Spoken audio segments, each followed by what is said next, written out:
Friends, in the first chapter of the Gospel of St. Luke, there are two contrasting stories.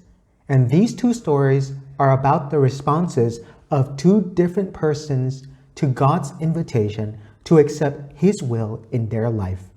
The first is Zechariah and his response, and the second is the Blessed Virgin Mary and her response. Again, you can see the differences between the two in the very first chapter of the Gospel of St. Luke. So let's take a look at Zechariah's response. Notice that the angel Gabriel appears to Zechariah and announces that his wife Elizabeth will conceive and bear a son. And this son is to be named John, right? John the Baptist. So how does Zechariah respond? Well, he's doubtful, he is skeptical, and he would not believe the angel.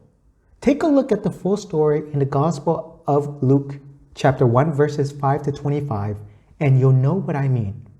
Now, contrast this with what we're about to explore with Mary's response to the same angel Gabriel.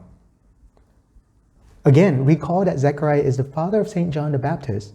His wife, Elizabeth, as we're told in the Gospel passage, is advanced in years. This does sound like a familiar story in the Old Testament, right?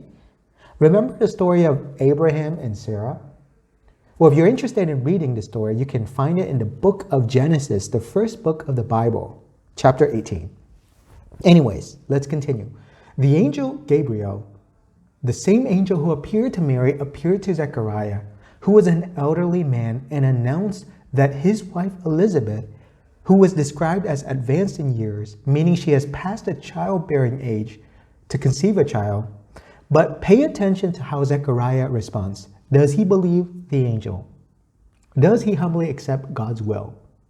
Well, Zechariah was doubtful. He was very skeptical, and he did not think it was possible.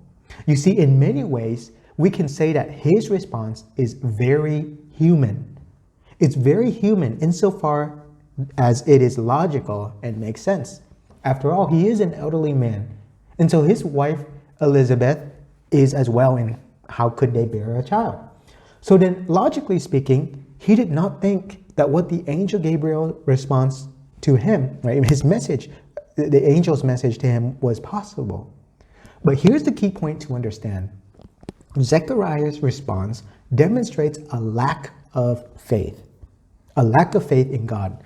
Now, contrast that with the Blessed Virgin Mary's response to the same angel, the angel Gabriel, who appears to her and announces that she will be with child. How does Mary respond? Well, you can make the case that there is a sense of wonder, right? Take a look at verse 34 in chapter 1, for example. Mary said to the angel, "How can this be, since I have no relations with a man?" And after explaining to her God's plans, Mary wholeheartedly trusts in the Lord.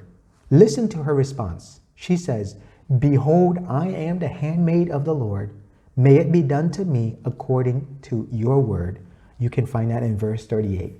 So the choice of how they respond, they have the freedom to do it, right? And so in our own lives too, it's the same way. God comes to us every day and he invites us to do his will in our life. How do we respond?